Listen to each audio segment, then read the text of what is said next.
tarde, meus amigos. Peraí, vai começar a gravação. Peraí. Boa tarde, meus amigos. Tudo bem com vocês? Tudo certinho? Vamos lá, vamos começar mais uma etapa. Eu sou o professor Gessé Cortez. Se você, por algum motivo, não assistiu a aula da manhã, eu estou no lugar do professor Melquisedeque. O professor Melquisedeque teve que sair, tá bom? E aí eu assumi o lugar do Melquisedeque. Cara, na última aula, nós havíamos falado a respeito do poema tirado de uma notícia de jornal. Isso mesmo, obrigado, Ananda. Por favor, meus amigos, liguem o webcam, tá? É uma recomendação da escola, todo mundo com webcam ligado, tá? É legal, cara, não fica chateado, não, é legal. Que daí você molha o rosto, entendeu? Escova os dentes, põe o uniforme. Porque senão você fica assistindo a aula. Você fica assistindo a aula deitada aí, estirado na cama com o celular na mão, não vai pegar, vai aprender porcaria nenhuma, entendeu? Então vai lá, abre o webcam, o pessoal aí quer ver, assim, isso mesmo. Vamos lá, todo mundo abrindo o webcam. Gabriel, abre a parada aí. Gabriel, Isadora, abre a parada aí da webcam. Beatriz, Danilo, abre a parada aí, velho, liga aí a parada. Maria Fernanda, liga a parada da webcam aí. Professor, eu já volto, vou procurar meu óculos. Já volto, peraí. Tá bom. Vai lá, minha amiga, vai lá. Pega o óculos, dá nada não. Deixa eu ver aqui, quem mais? Danilo, liga aí. Eu tô ligado, Danilo, você tá colocando a camisa, né, velho? Vai lá, Danilo, põe uma camisa aí e liga a câmera. Liga a câmera. Liga a câmera, velho. O pessoal quer assim. A minha tá aberta. É porque eu tô em dois dispositivos. Aí um dispositivo tá ligado. Não dá nada, não. Então não dá nada. Então, beleza, meus amigos. É mesmo aqui, ó. Danilo Souza, entendi. Tá bom, então. Então vai abrindo tudo aí, deixa tudo aberto, tá? E vamos começar lá de novo no poema tirado de uma notícia de jornal. Eu havia perguntado para vocês, né? Esse poema altamente subjetivo, tá? Como todo poema, né? O seu grau de subjetividade. Dá pra gente tirar muitas coisas aqui. O João Gostoso, notem que ele é um ser marginalizado, né? Por que marginalizado? Porque não está aqui João Pereira de Almeida, não está aqui João Alberto, não sei o que lá. Não, está João Gostoso, que é um nome, um apelido, não é um nome, é um apelido, tá? Um carregador da Feira Livre. Então ele não era advogado, ele não era médico, ele tinha uma profissão humilde, ele era carregador da Feira Livre. E morava no Morro da Babilônia. Então, o morro, necessariamente, a gente não sabe necessariamente se ele existe. Mas a palavra Babilônia, o que ela sugere? Sugere o quê? Um lugar, né, bíblico, um lugar onde tinha bacanal, um lugar onde, entendeu? Um lugar, necessariamente, onde as coisas não ocorriam como você gostaria que ocorresse, entendeu? Se você lembrar da história bíblica, é um lugar de escravidão. Então as pessoas estavam escravizadas. Assim como a pessoa que está à margem da sociedade, de uma certa forma, ela está escravizada, tá? Por quê? Porque ela não tem todos os direitos que as outras pessoas têm. Então, são pessoas que estão à margem da sociedade. Gessé, como é que você tem certeza que ele é marginalizado, está à margem da sociedade? Porque ele mora num barraco, sem número. Porque as pessoas moram no condomínio, que fica na rua tal, o apartamento é número tal, tá? Não, isso é um barraco sem número. Uma noite ele chegou no bar, 25 de novembro. Aí ele bebeu, cantou e dançou. Quer dizer, notem que os verbos estão ordenados de forma que ele fez essas atividades seguidamente. Ele bebeu, ele cantou, ele dançou, como quem faz as coisas feliz, né? E depois se atirou na Lagoa Rodrigo de Freitas e morreu afogado, tá? Se jogou na lagoa, provavelmente para tomar um banho, e aí morreu afogado, tá? Aí, a apostila traz algumas perguntas.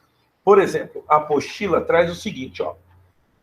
De acordo com as ideias do texto 1, qual a importância da Semana da Arte Moderna para o cenário cultural brasileiro? Aí, lembrando a respeito da leitura que nós fizemos antes do intervalo, né, o texto aqui traz uma sugestão de resposta, tá? Você quer anotar aí? Anota aí. De acordo com o texto, a Semana da Arte Moderna, ela alavancou a vida cultural no país, tá? Então, ela foi como se fosse um divisor das águas. Ela faz o quê? Ela faz com que a cultura no Brasil, ele usa a palavra alavancar, né? Usa o verbo alavancar, no sentido que foi uma mola propulsora. Então, a nossa vida artística, ela era uma. Depois da Semana da Arte Moderna, ela passa a ser outra, tá? Então, aí os adventos da Semana da Arte Moderna. Aí ele continua, né? Além de promover a união entre as elites cultural e social brasileira, que estimularam as seguintes medidas: projetos de museus, universidades, jornais, né? Jornais importantes, partidos políticos, é nessa época que nasce o Partido Comunista Brasileiro, tá? E assim por diante. Ele faz uma segunda pergunta. Algumas das principais características modernas podem ser percebidas no texto 2. Por exemplo, ele mescla os estilos. Ele mescla tanto aquilo que aparentemente parece ser uma notícia de jornal, com um determinado grau de subjetividade que é próprio do poema, tá? As principais características são: os versos, eles são livres, quer dizer, eles não são metrificados. Eles são brancos, porque eles não têm rima. De acordo, são de discursos não linear, mesclam os gêneros textuais, isso é, mescla o texto jornalístico com o texto poético. A linguagem é coloquial, porque ele é um João Gostoso, sem preocupação com as regras gramaticais, tá?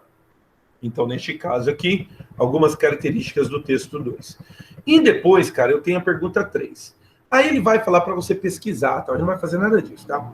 Pesquise poemas parnasianos e compare-os com os poemas modernistas. Junto com seus colegas e seu professor, compare as semelhanças e diferenças tanto no conteúdo quanto na estrutura da linguagem do poema. Por quê?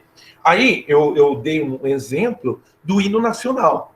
Então, por exemplo, Olá, barô que ostentas estrelado. Então, uma preocupação com a palavra, um refinamento da linguagem. Já no poema do João Gostoso, o que a gente tem? A gente tem um poema que fala, né, de linguagem, uma linguagem mais coloquial, mais acessível, mais próximo, né, do nosso dia a dia, tá? E aí, a apostila, ela começa falando a respeito, dando quadro aí do Homem Amarelo, né? Você lembra, né, que o Homem Amarelo deu confusão, né? Deu confusão. Essa aqui é a Boba, não é o Homem Amarelo, desculpa. O quadro A Boba, de Anita Malfatti, tá? O Homem Amarelo deu confusão, porque foi o quadro que o Monteiro Lobato, né, arregaçou. Aí, no caso, eu tenho aí, Monteiro Lobato deu uma arregaçada no quadro, né, velho? Falou que aquilo ali era uma arte de mau gosto, né?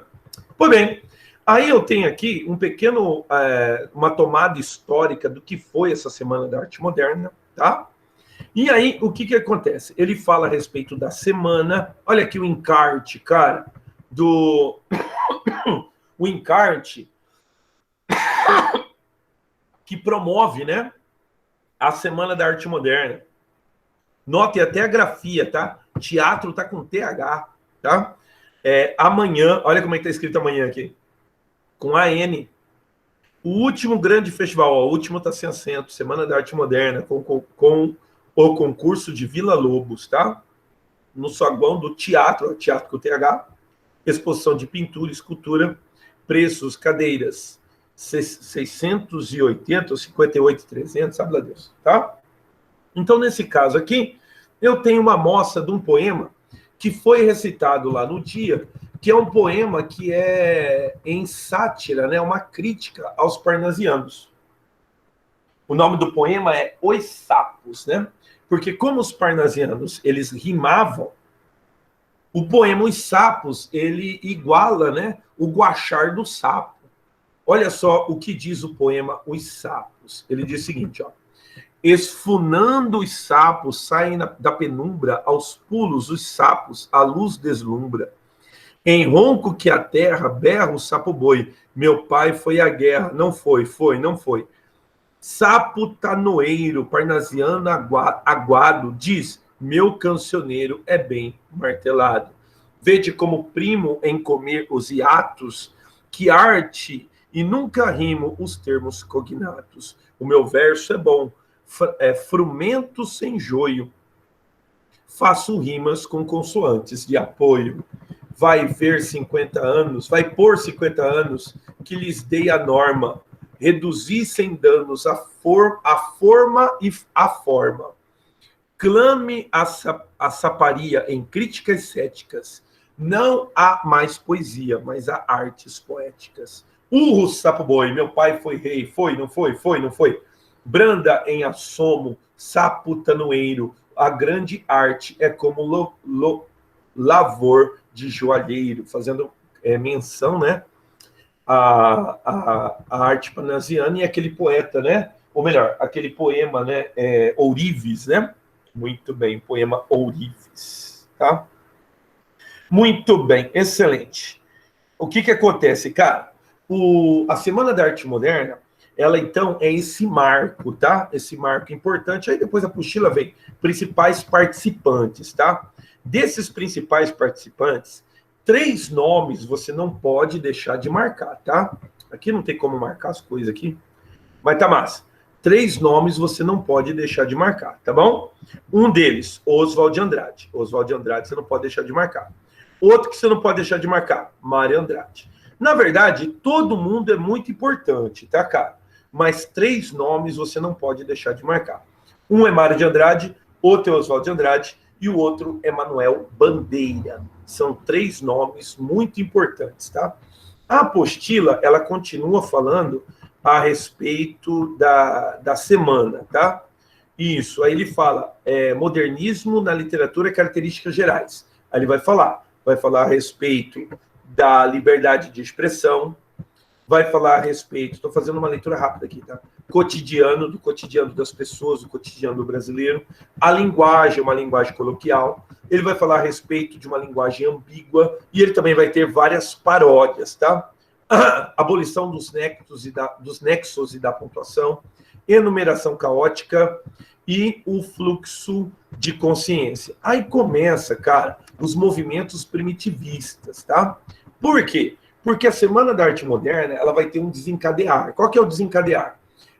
São, no caso, os manifestos e as revistas, cara. Vou levar vocês lá para o meu slide, tá? Então, são os manifestos e as... eu não dobrei aqui, né, cara? Desculpa, cara. É para eu dobrar aqui. Eu ia dobrar aqui. Deixa eu dobrar. Vou dobrar a tela para você me acompanhar, tá bom? Desculpa, esqueci de dobrar. Agora eu vou levar você lá para o meu slide, tá bom? Dá uma olhada aqui. No meu slide, isso, página 96. No meu slide, o que nós vamos fazer? Dá uma olhada aqui. A primeira geração modernista no Brasil, tá? Então, veja bem, nós vamos ter 3 gerações. Então, nós vamos estudar primeiro a primeira geração, que foi nós chamamos de primeira fase modernista, tá bom? Então, a primeira fase vai ser de 1922 a 1930. Depois, a segunda fase, 1930 a 1945. E a terceira fase, que é de 1945 até, provavelmente, a ditadura, o golpe militar de 64, tá? Tudo isso terceira geração, tá bom? Então, veja bem, as gerações, elas começam em 22, com a Semana da Arte Moderna, tá? Então, o que eu tenho? Aqui o slide ficou meio branco, tal. Eu tenho alguns autores que são principais. Poderia falar de um monte deles. Eu vou abrir aqui com alguns, que no caso é aqui Antônio Alcântara Machado, Cassiano Ricardo, Menotti Del Pitta, Guilherme de Almeida e Raul Bopp. Mas tem aqueles que foram chaves, tá? Então, anota aí para mim, segura aí para mim. Primeiro, o Manuel Bandeira, tá bom? Então, o Manuel Bandeira foi um daqueles que foi chave, tá? Deixa eu... Tá meio... Opa!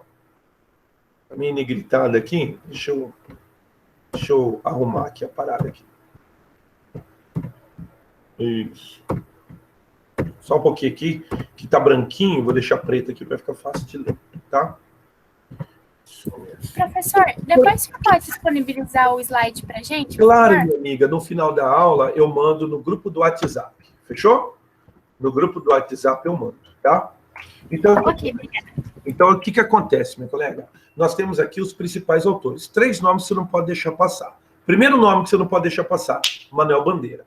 Então, Manuel Bandeira foi um dos principais nomes dessa primeira fase do modernismo, tá?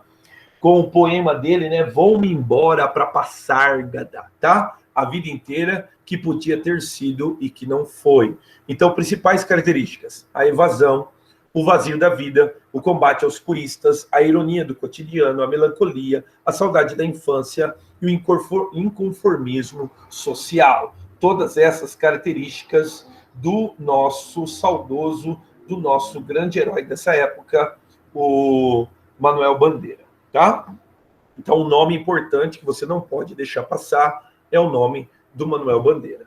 Outro nome que você não pode deixar passar, o nome de Oswald de Andrade. Oswald de Andrade você não pode deixar passar, tá? Oswald de Andrade, que foi um dos grandes ícones dessa primeira fase. Essa primeira fase, ela é chamada fase dos iconoclastas, tá? Por que iconoclastas, cara? Porque eles foram os elementos ícones desse período, tá? Olha só, ele foi chamado de ponta de lança do modernismo, tá?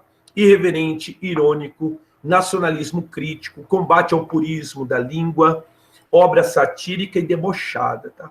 Por que ponta de lança? Porque todos eles tiveram, assim, sua importância. Mas o Oswald de Andrade, cara, ele era o faca na caveira, irmão. Entendeu? Ele era, o faca entre os dentes, irmão. Tá? Então, ele era um daqueles que fazia melhor o papel de ridicularizar a poesia da época. Tá? Eu vou soltar alguns poemas dele aqui para você ter uma ideia. Por exemplo, um poema aqui, Erro de Português. Quem que lembra desse poema aqui? Quando o português chegou debaixo de uma bruta chuva, vestiu o índio. Que pena. Fosse uma manhã de sol, o índio tinha despido o português. Tá? Outro poema muito famoso dele, Vício de Linguagem. Para dizerem milho, dizem mio.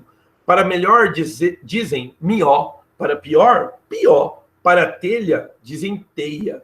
Para telhado, dizem telhado. E vão fazendo telhados. Quer dizer, vão fazendo uma nova língua portuguesa, tá? Para você ver como é que era a maluquice do Oswald de Andrade. Oswald de Andrade era um cara meio maluco.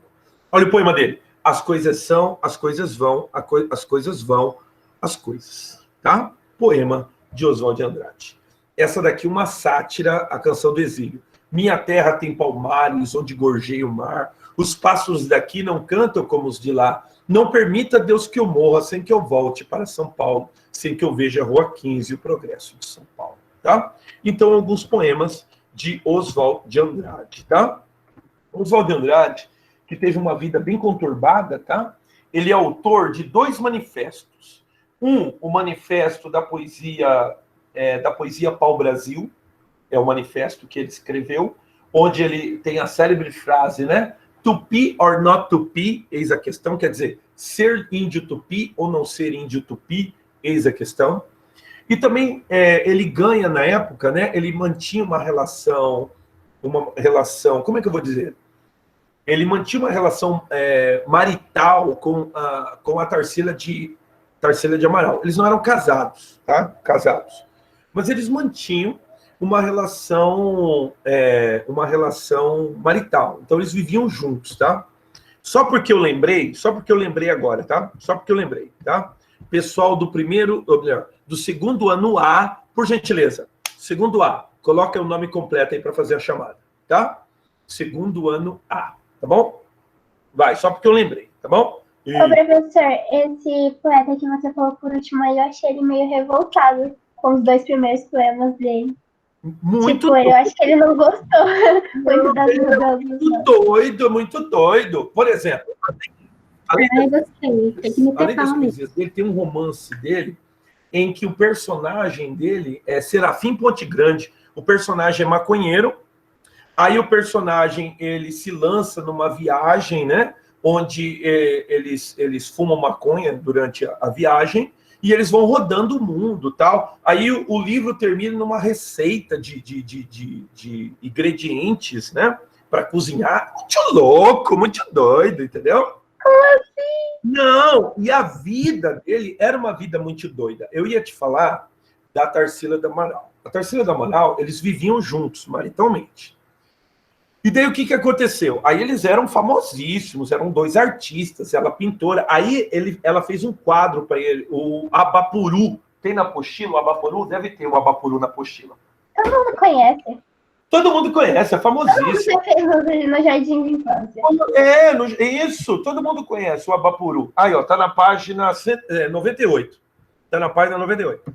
Quando ele desenhou, ou melhor, quando a Tarsila desenhou o Abapuru para ele ficou doido, ele pirou. Aí o que ele fez? Ele falou assim, cara, é assim que tem que ser a poesia brasileira. Tá vendo aqui o trecho aqui, ó? To be or not to be, that's the question, tá? E aí o que acontece? Ele fala assim, não, cara, é assim que tem que ser a nossa arte. Tem que ser igual o índio antropófago. A gente tem que deglutir a arte europeia e formular uma nova arte nacional. Então cria-se a revista da antropofagia, cria-se o manifesto antropofágico, tá? Muito famoso na época, liderado pelo Oswald de Andrade. Então Oswald de Andrade escreveu tanto o Manifesto da Poesia para o Brasil, quanto o Manifesto da Antropofagia, o Manifesto Antropofágico, tá? E daí o que acontece, cara? Só para encerrar a vida dele, Ele era tão vida louca, que ele e a Tarsila da Amaral, lá pelas tantas, né? O que eles resolveram? Eles resolveram adotar uma criança, tá? Até aí tudo bem, né? Lindo, né? Adotar a criança, né?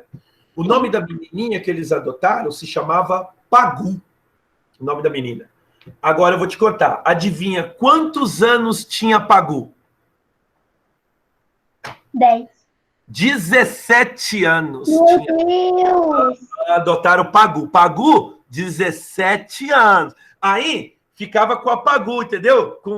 Segurando pela mão, leva Pagu pela festa, leva Pagu ali, viaja com o Pagu para lá, Pagu para cá. Pagu fica com o Pagu um ano com o Pagu. Quando o Pagu faz 18 anos, isso aí mesmo você está pensando, entendeu? A Tarsila da Amaral assim, acho que eu vou comprar cigarro. Saiu. Quando ela voltou, adivinha, o que estava acontecendo? Oswald de Andrade estava dando banho em Pagu. Era isso que estava acontecendo. Entendeu? Pegou no flagra o Oswald de Andrade mantendo relações sexuais com a Pagu. E aí foi um escândalo, tal, não sei o que. Separaram Tarsila da Amaral e Oswald de Andrade. Separaram. E Oswald de Andrade ficou com a Pagu. Hoje, a descendência de Oswald de Andrade se dá com esse relacionamento que ele teve com o Pagu. Com o Pagu, se não me engano, ele teve 3 filhos, se não me engano. Hoje em dia está vivo uma neta, ou melhor, isso mesmo, uma neta de Oswald de Andrade, que era neta de Pagu, que é uma mulher, estava envolvida com o Museu Oswald de Andrade, com os documentos, tal, né? Isso mesmo. Então, do relacionamento, foi um escândalo na época. Para você ver como era muito doido o Oswald de Andrade. O Oswald de Andrade, cara, esse era o fumado, entendeu? E foi o ponta de lança, foi um dos nomes importantíssimos dessa primeira fase do nosso modernismo. Por quê? Porque ele era o cara da ruptura, ele era o cara que chamava para briga os parnasianos. Então ele, com a sua poesia, com a sua literatura, qual que era a ideia? A ideia era dar um tapa na cara da poesia passadiça, entendeu? Da poesia do passado. E criar uma nova literatura. Agora, Manuel de Bandeira era um cara meio doido, meio virado na cachaça. O Oswald de Andrade tinha toda essa loucura, mas eu sou muito fã do camarada chamado Mário de Andrade. Mário de Andrade, deles todos, para começar, Mário de Andrade era o único que não era burguês, tá? Mário de Andrade, ele era professor de História da Música na USP, tá? Então, ele era professor e se envolveu com o pessoal modernista, tá? Se envolveu com o pessoal modernista, e daí o que aconteceu? Ele foi um dos idealizadores da Semana da Arte Moderna. Ele já era velhão, entendeu? Ele já era um camarada velhão, e ele já tinha publicado alguns poemas. Por exemplo, é dele o poema chamado Há uma gota de sangue em cada poesia. Então, ele era um precursor desse modernismo. Aí, quando vem a Semana da Arte Moderna, ele vai já era um camarada gravadão, ele já era velhão, entendeu? Talvez não tão velho como o Graça Aranha, mas era um camarada já velhão, entendeu? E o Mário de Andrade se lança, né, nessa busca de uma nova literatura. E a gente deve a Mário de Andrade a reformulação do índio brasileiro. Porque até então, o índio brasileiro, ele estava legado ao índio que nós herdamos do José de Alencar. Então, ele estava legado, por exemplo, às características do peri, que eu falei antes do intervalo, né? O Guarani, no personagem o Peri, ele era o quê? Ele era um cavaleiro medieval. Ele era tudo, menos um índio, tá? Deixa eu colocar aqui. Então, eu vou colocar assim, em Macunaíma, nós temos um novo índio brasileiro. Pronto.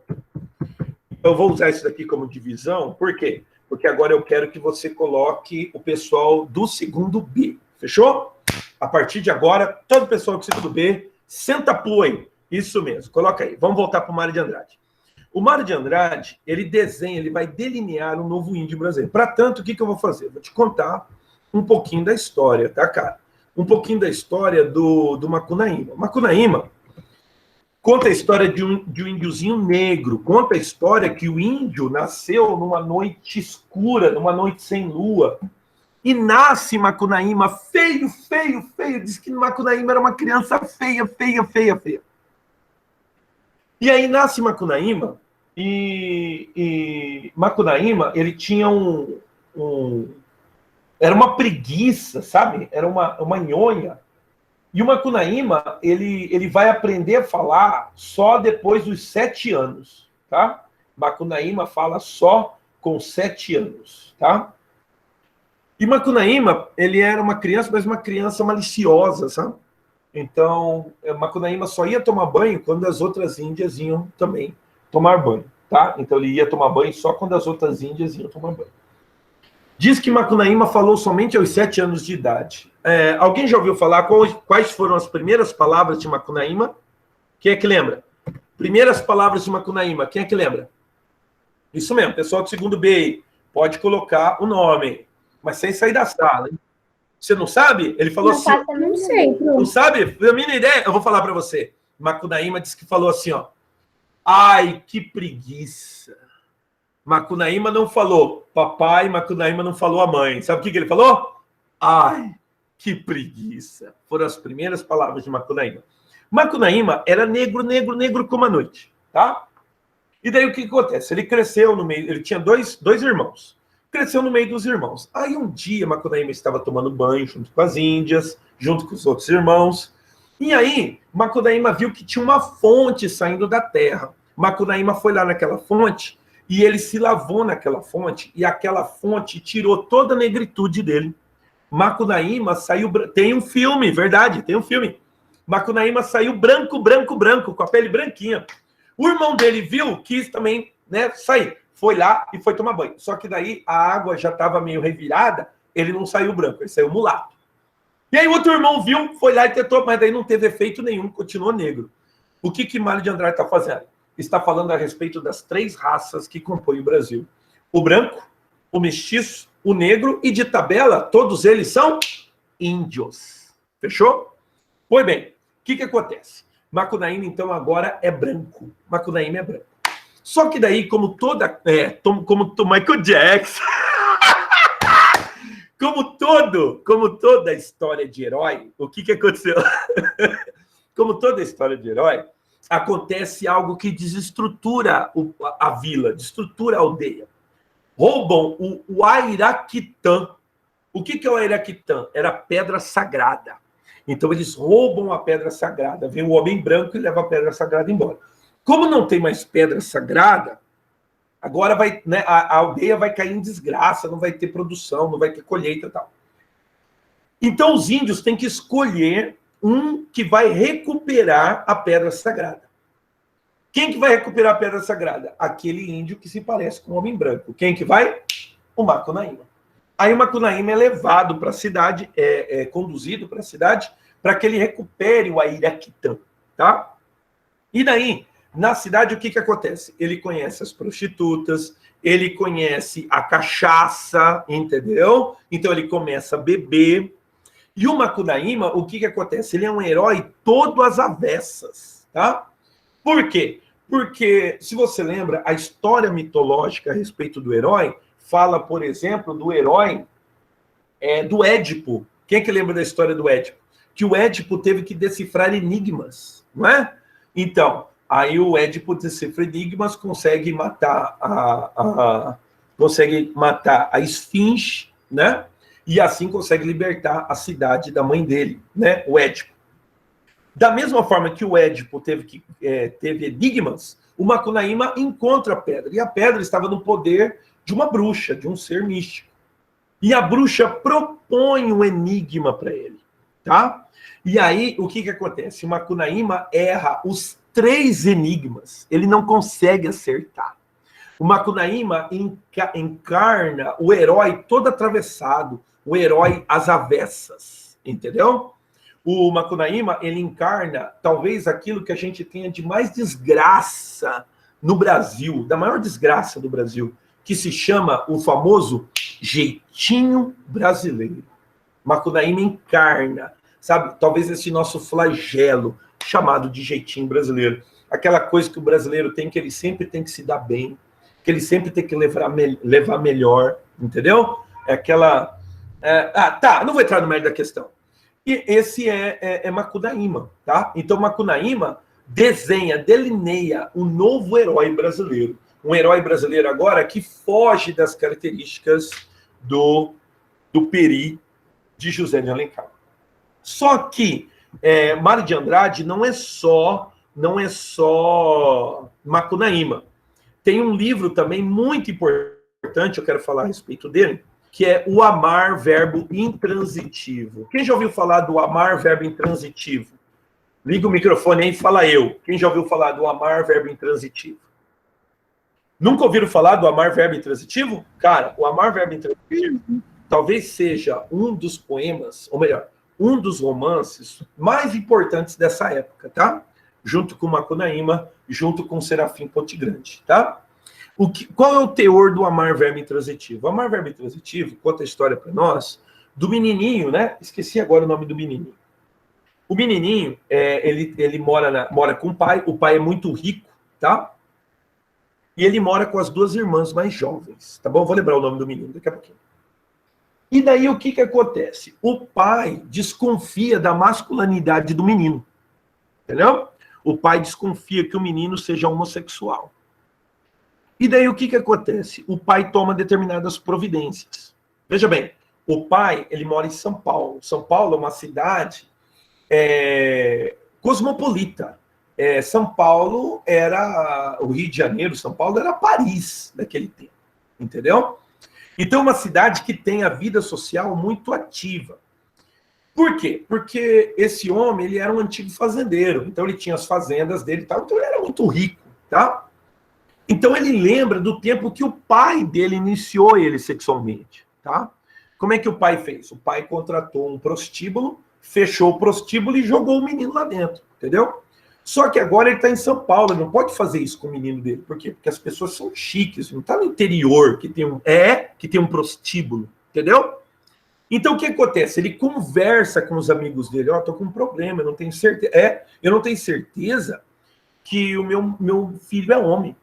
Aí os caras falam, não, cara, eu vou te falar o seguinte, sabe como é que a gente faz aqui em São Paulo? A gente contrata, tem uma prostituta que é especialista nisso aí, em iniciar sexualmente os jovens.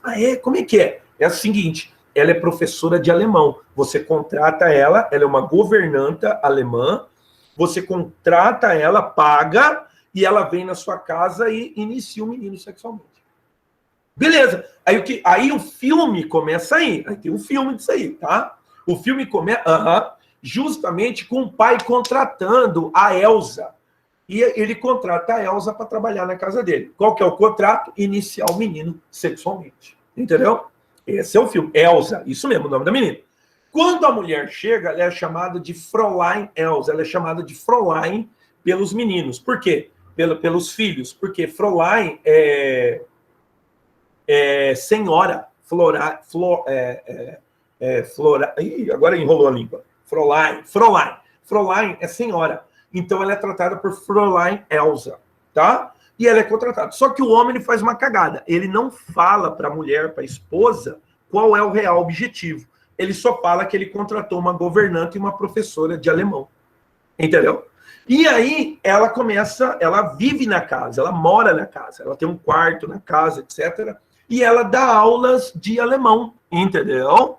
Para as meninas, ela dá aula de alemão valendo, entendeu? Dá aula de alemão valendo. É muito importante dizer que Fräulein Elsa, ela não faz isso por uma história romântica, entendeu? Sabe? Tipo assim, o pai dela tá doente lá na Alemanha, então ela, coitadinha dela, ela faz isso para sustentar o pai. Não, a história não é assim, tá? Ela faz isso porque ela acha os brasileiros inferiores. Então ela acha o Brasil um país de índios, um país de gente atrasada. Então ela faz isso para ela brincar com os brasileiros e assim ela leva uma grana. Entende? Pois bem, começa o livro. O livro, aí o menino, eu tô com dificuldade de lembrar o nome do menino. Aí o menino começa a frequentar as aulas. As aulas no começo são chatas, tá? Mas depois, com lance daqui, com cerca dali, com cerca dali, as aulas começaram a ficar legais. E o menino começou a não faltar, mas a aula, tá legal, tá legal. Entendeu? Para as meninas, ela lecionava alemão. Para o menino, ela fazia uns joguinhos, tá? Que daí levavam o elemento sexual. E aí, assim, o menino foi se iniciando sexualmente.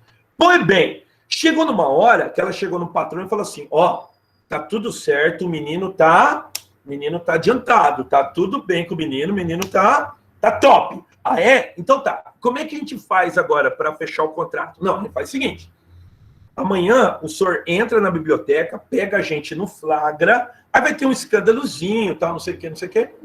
Mas daí, tal, aí o senhor me dá as contas, eu vou embora e acaba... Pode ser assim? Não, vai ser assim. O senhor me pega no flagra e aí tudo encerra. Só que antes de acontecer, a mãe percebe, tá? A mãe percebe o que está acontecendo, que essa governanta é meio esquisita, entendeu? E a mãe vai reclamar com o marido. Fala assim, olha só, meu marido, aquela mulher tá meio esquisita, hein, não sei o que, né? Aí ele explica para ela. Ele fala para ela, olha, mulher... É assim que o pessoal que tem dinheiro faz. Isso daí que ela está fazendo é muito chique. Ela falou, o quê? É chique? É chique, isso aí é só quem tem grana que faz. Então tá bom, né? Então, veja bem, é uma vida de aparências, é uma vida que leva em consideração o que a sociedade pensa, o que as outras pessoas vão pensar, entende? Então, o livro, na verdade, ele gira em torno disso. Ele gira em torno de como as pessoas podem ser hipócritas com o seu comportamento. Por quê? Porque ele se importa como as outras pessoas vão pensar. Eu me comporto assim porque importa para mim o jeito que as pessoas pensam de mim. E não, na verdade, o sentimento que eu sinto pelo meu filho, o carinho que eu sinto pelo meu filho, a preocupação que eu sinto pelo meu filho. É sim o jeito como a sociedade me vê. Eu posso ir em tal lugar porque eu posso pagar. Eu posso ter essa empregada porque eu posso pagar. E as pessoas falam, o cara é rico, o cara pode pagar ali. Beleza. Chega o dia, o pai vai lá na biblioteca com a mãe, tá lá o menino com a boca na botija, né? No ato, né? Tudo, aquele negócio, né? E aí, onde já se viu, não sei o quê. O menino chega a falar pro pai assim, não, pai, ela não tem culpa, a culpa é minha, eu quero casar com ela. Aí a mãe fala, não, peraí, meu filho, não é bem assim não, não é bem assim, casar não é bem assim não. E aí o que acontece? Tem um escândalo ali, então a Fräulein pega a roupa dela, pega a grana que o pai paga uma em cima da outra, e se manda. Parece que o livro acaba. Só que daí, o que acontece? O menino começa a ir à luta, entendeu? Aí ele vai atrás das namoradinhas dele e tal, e um dia ele tá passeando na praça com uma menininha, tá passeando com uma namoradinha. Quando ele olha de longe, adivinha quem ele vê? A Fräulein Elsa com outro menino. Aí ele entende o que aconteceu com ele. Ou, na verdade, é isso que ela faz. Aí cai a ficha dele. Ele não teve um relacionamento amoroso com ela. O que ele teve foi uma iniciação de uma profissional. Entendeu? Então, ela teve uma atitude com ele que foi uma atitude profissional. Então, para ela, não fazia diferença a ele. Ela estava já com outro, vamos dizer assim, outro aprendiz. E aí ele entende o que aconteceu com ele. Nome do livro? Amar, verbo intransitivo. Talvez uma das maiores críticas a uma sociedade burguesa e uma sociedade hipócrita. De como que a sociedade pode ser hipócrita em nome das aparências, tá ok? Fica aí a sugestão, amar, verbo intransitivo. Olha só, Eu pensei em fazer essa primeira aula, só esse primeiro apanhado desses autores. Na próxima aula, eu continuo falando a respeito dessa primeira geração modernista, e aí eu já aproveito e já faço alguns exercícios da apostila. Cara, a aula acabou, Vamos fazer o seguinte, quem não colocou o nome ainda, coloca, tá bom? Eu vi aqui que o Natan colocou depois, tá? Coloca aí o nome, beleza? Nome completo e a série que você faz parte, se é segundo A ou segundo B. Agora são 15 e 10, faltam 5 minutos. Espera aí, então. Deixa eu ver aqui no meu memento, aqui está faltando algum exercício, alguma coisa aqui.